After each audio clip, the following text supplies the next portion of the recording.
सप्तायज्ञेन कलो पुनन्ति अत्र ते कीर्त्यासम इतिहासम पुरातनम यस्य श्रवण मात्रेण पापहानि प्रजायते। इसके बारे में पुराना इतिहास सुना रहे हैं। तुंगभद्रा नदी के तट पर एक अनुपम नगर बसा हुआ था, जहां ब्राह्मण रहते हैं जिनका नाम है आत्मदेव। उनके यहाँ हर प्रकार की सुख सुविधा है, लेकिन एक असुविधा है कि उनके संतान नहीं है। और जब संतान नहीं है तो वो दुखी हो गए और तुंगभद्रा नदी के तट पर रो रहे थे। इतनी देर में एक संत आए और संत कह रहे हैं चिंता बलिए। तो उन्होंने कहा महाराज किम मेरिषे दुखम पूर्व पापेन संचिताम, जो मेरे पुराने जन्म का पाप है उससे दुख पा रहा हूं। ब्राह्मण है ना, इसलिए बोल दिया। महाराज दुख का कारण क्या है? दुख का कारण केवल एक होता है, जो हमारे पुराने जन्म के पाप हैं वही हमें दुख देते हैं। तो पुराने जन्म के पाप के कारण वैसे दुख मिल रहा है महाराज, अब क्या बताऊं? अरे फिर भी बता तो सही, क्यों रो रहा है? तो कहने लगे दिग्ग जीवितम प्रजाहीनम दिग्ग्रहम च प्रजाविना दिग्गजनम चानपतस्य दिक्कुलम संतति। संतानहीन जीवन को धिक्कार है, संतानहीन धन को धिक्कार है, संतानहीन घर को धिक्कार है, और उस कुल को धिक्कार है जिसमें संतान ना हो। और महाराज संतान तो बहुत दूर की बात, पाल्यते या मया धेनु सा वंद्या सर्वथा भवे। जो मैं गाय ले आऊं वो भी बांझ हो जाती है। जिस वृक्ष को लगाऊं उस पर फल नहीं आते, जिस फल को मैं हाथ लगाऊं वो गल जाते हैं, सड़ जाते हैं। तो यहां पर महाराज कहने लगे मुझ ज्ञानम प्रजारूपम बलिष्ठा कर्मणो गति, कर्म की गति बलवान है। इस बच्चे के संतान के मुंह को छोड़ दे और जाकर भजन कर। भैया बाबा जी ने सीधो कह दो भजन कर। क्यों? क्योंकि भजन जिसकी जैसी वृत्ति होती है, जिसकी जैसी वृत्ति होती है वो वैसा ही गुणगान करेगा। जैसे कि आपने जैसा भोजन ग्रहण किया है आपको डकार भी उसी तरह की आएंगी, अपान वायु में भी वही निकलेगा।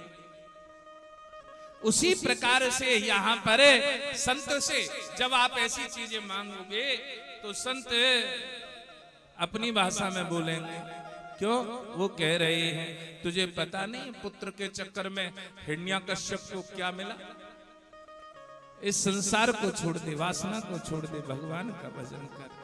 क्यों? सप्त जन्मावधि तव पुत्रो नेवचे। एक जन्म में नहीं, तेरे अगले 7 जन्म में संतान नहीं होगी। और जब कहा 7 जन्म में संतान नहीं होगी तो वो कह रहा है पुत्रम दे बलादपे। महाराज मुझे पुत्र चाहिए, आलोक के फल में कम से दत्तवान। इस फल को इसे अपनी नारी को दे देना। जब तुम्हारी नारी इस फल को ग्रहण करेगी तो उसे सुंदर पुत्र पैदा होगा। लेकिन नारी येन केन प्रकारेण उस फल को ग्रहण नहीं करती। क्यों?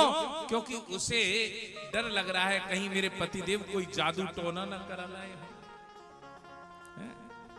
उस फल को अपनी बहन को दे दिया और जो युक्ति बनाई है उस युक्ति के कारणवश आहा उस फल को गाय के लिए डाल दिया। उसकी बहन के गर्भ से पुत्र पैदा हुआ। आत्मदेव को कुछ नहीं पता और उसने धन देकर उस पुत्र को ग्रहण कर लिया। और जब पुत्र को ग्रहण कर लिया है तो आत्मदेव को बताया मेरे पुत्र हुआ है। आत्मदेव बड़े ही प्रसन्न हो रहे हैं। लेकिन त्रिमासे निर्गते चाथ साधेनु सुषवेर भरत। 3 महीने पश्चात जो फल गाय के लिए डाला था उससे सुंदर पुत्र की प्राप्ति हुई है। गाय ने भी सुंदर बच्चे को जन्म दिया है। और सर्वांग सुंदरम दिव्यम, और वो कैसा है? सर्वांग सुंदर है, दिव्य है। आज आत्मदेव बड़े प्रसन्न हो रहे हैं। जब से एक नहीं था वो 2 हो गए। गाय ने भी दिया तो क्या दिया? बेटा दिया है। ए भैया, ए लाला, गाय ने भी बच्चे को जन्म दिया है। अत यहाँ पर आहा समय बलवान है, माँ पर पूत पिता पर घोड़ा, बहुत नहीं तो थोड़ा थोड़ा। माता पिता के लक्षण, जो धुंधली का पुत्र है वो धुंधकारी, वो क्या है? तेन वैश्या कुसंगेन पित्रम वित्तम तु नासितम्। वैश्याओं की संगति में बैठता है और जो पिता का धन है ना, उसे मदरा के पान में, वैश्यावृत्ति में, कुसंग में क्या कर रहा है? नष्ट कर रहा है। पूत कपूत तो क्यों धन सींचे, और पूत सपूत तो क्यों धन सींचे। यदि कपूत है, तुम कितना भी कमा के रख जाओ, उसका नाश ही करेगा। और यदि सपूत है तो फिर तुम्हें कमाने की क्या आवश्यकता है, वो तो अपने आप ही भंडार भरे रहेंगे। आज यहाँ पिताजी को गोकर्ण उपदेश देते हैं। पिताजी तो चले गए, लेकिन एक दिन वेश्याएं कहने लगी, क्या तू हमसे प्रेम करता है? हाँ, तो जा अपने माँ के शीश को काट कर ले आ। आज जैसे ही माँ के शीश को काट कर चला, धन लेकर चला, रास्ते में अंधेरी रात्रि है, माँ का शीश झोली से नीचे गिरा और माँ का शीश धुंधकारी से कह रहा है, कहीं तेरे लगी तो नहीं। और जब कहा कहीं तेरे लगी तो नहीं, लेकिन पूत कपूत है, माता को माता नहीं होती। गुरुदेव कहते थे, काशी जाओ मथुरा जाओ या जाओ हरिद्वार, माता पिता के सेवा के बिन जीवन है बेकार। प्रथम है इनकी सेवा करो भाई, इनकी सेवा प्रथम है इनकी सेवा करो भाई, इनकी सेवा। काशी जाओ मथुरा जाओ या जाओ हरिद्वार, पिता के सेवा के बिन जीवन है बेकार। प्रथम है इनकी सेवा करो भाई, इनकी सेवा प्रथम है इनकी सेवा करो भाई, इनकी सेवा।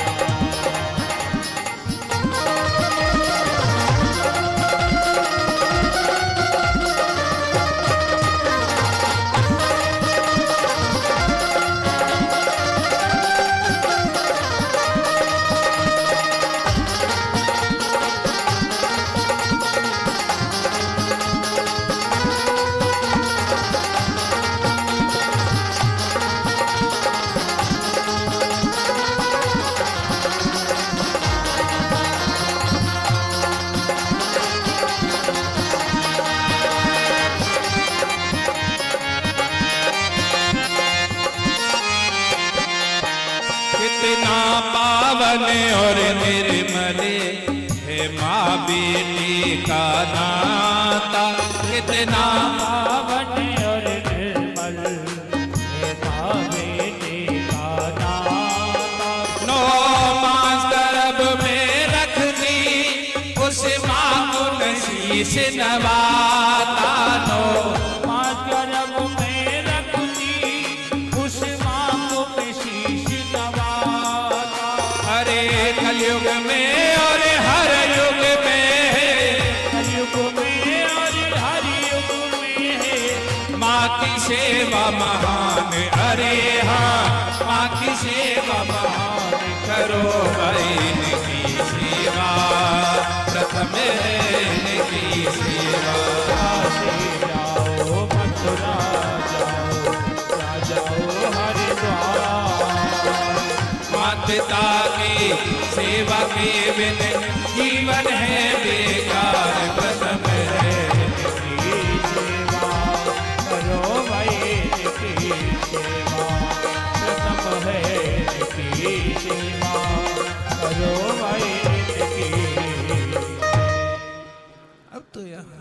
वेश्याएं बेहल हो गईं, तो तप्तांगर समूहश्चेतनमुखी विचिक्षुप। जलते हुए अंगारे, पहले उसे मदिरा का पान कराया और जलते हुए अंगारे उसके मुंह में, और जब जलते हुए अंगारे उसके मुंह में, वो बचाओ बचाओ की ध्वनि करता है, लेकिन कोई नहीं बचाता। क्यों? विश्वासी स्थितो से दुखे परिभूयते।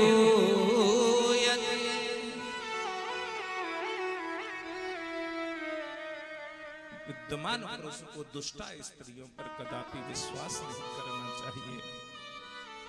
जो व्यभिचारिणी नारी होती हैं, वो कदापि किसी के साथ नहीं देती। कैसे नहीं देती? एक दृष्टांत सुनाऊं।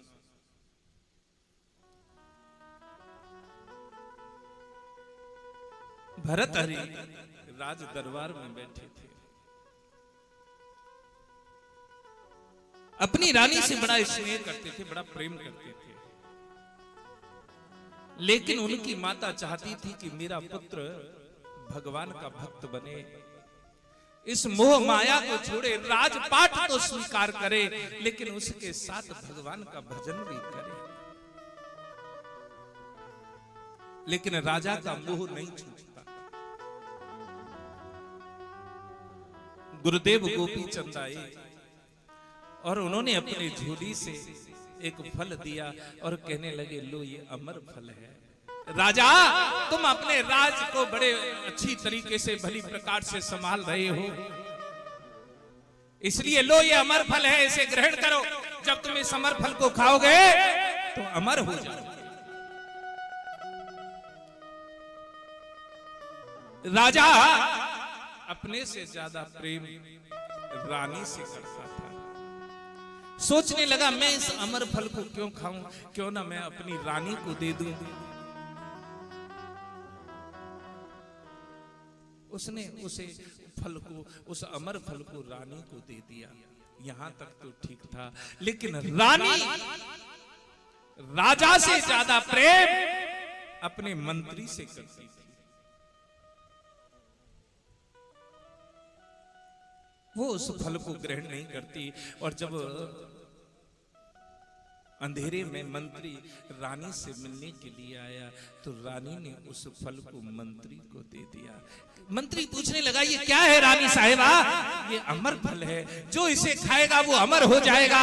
राजा ने मुझे दिया है, लेकिन मैं अपने से ज्यादा प्रेम तुम्हें करती हूं, इसलिए ये फल तुम्हें दे रही हूं।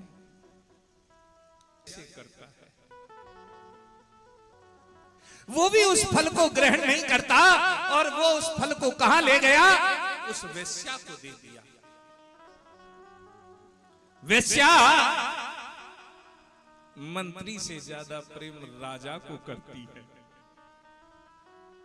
वेश्या मंत्री से ज्यादा प्रेम राजा को करती है।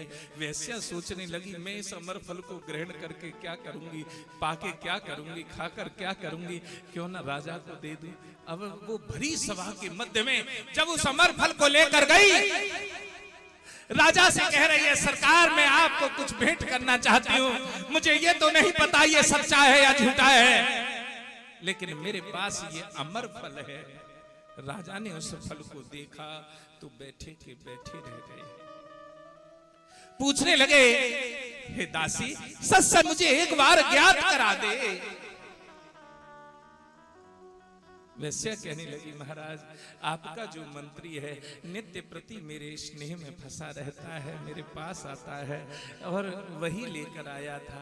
मुझे नहीं पता ये सच्चा है या झूठा है, वो मुझसे अधिक स्नेह करता है, लेकिन मैं अपने से ज्यादा स्नेह आपको करती हूं। राजा चिंता में पड़ गए। जिन्हें हम चाहते हैं वो मिलते नहीं, जो मिलते हैं वो भाते नहीं, जो भाते हैं वो रहते नहीं, और जो रहते हैं वो दुख बहुत देते हैं। राजा मंत्री को बुलाता है, मंत्री चिंता ना करो, मुझे बस ये बताओ ये फल तुम्हारे पास कहां से आया? महाराज आपकी रानी साहिबा ने दिया था। रानी से कहा ये वही फल है ना जो मैंने तुम्हें दिया। इतनी देर में गुरुदेव दरबार में आ गए और आकर कहने लगे, रे मूर्ख अब भी समझ जा, जिसे तू अपना कहता है विद्वान पुरुष होता है, वो व्यभिचारिणी नारी की बातों पर विश्वास करे तो उसे तो केवल दुख ही भोगना पड़ता है। धुंधकारी प्रेत बन गया है। धुंधकारी बहुवात महान प्रेत को कर्मता, और जब महान प्रेत बन गया, प्रेत गोकर्ण पढ़ाई पूरी करके आए और वो घर में जो प्रवेश किया, तो आपने देखा होगा कई घर ऐसे होते हैं जिनमें प्रवेश करने के पश्चात व्यक्ति कोई बीमार रहेगा, कोई हानि होगी, कोई नुकसान होगा। क्यों? क्योंकि उस घर का प्रेत उसे चैन से रहने नहीं देता है। आज वो प्रेत भी बार बार दुखी करता है गोकर्ण को, और जब गोकर्ण को बार बार वो प्रेत दुखी करता है, पूछा तू कौन है? तो बताने लगा, अहम भ्राता त्वदीयो, मैं तुम्हारा भाई हूं, मुझे प्रेत योनि मिली। कैसे मिली? वो सब दृष्टांत बता दिया, मैंने ये पाप किए, ये कुकर्म किए, जिससे मुझे प्रेत योनि मिली है। अच्छा, अब यहां भैया गया श्राद्ध सते न मुक्तिर में न भवेष्यति। आज यहां पर गया में जाकर पिंडदान हो लो, गया में जाकर एक बार नहीं 100 बार, लेकिन 100 बार कर लो, 150 बार कर लो, लेकिन उस प्रेत की मुक्ति नहीं हुई। क्यों? क्योंकि से गोत्र नहीं है। यदि गोत्र एक होता तब तो मुक्ति होती। यहाँ सूर्य के उपासक थे, और जैसे ही कहा है श्रीमद् भागवत कथा के बारे में, तो आज यहाँ श्रीमद् भागवत कथा का आयोजन किया जा रहा है। धन्या भागवती वार्ता प्रेत पीना विनाशनी सप्ताहपि यथा धन्यम कृष्ण लोक फल प्रदा। जैसे ही 7 दिन तक कथा का श्रवण किया, तो 7वें दिन स्वर्ग लोक से पालकी आई, और उस पालकी में बैठकर वो प्रेत चल दिया है। अब यहीं आज हम कथा का विश्राम कर रहे हैं। कथा यहां से आगे कल श्रवण करें।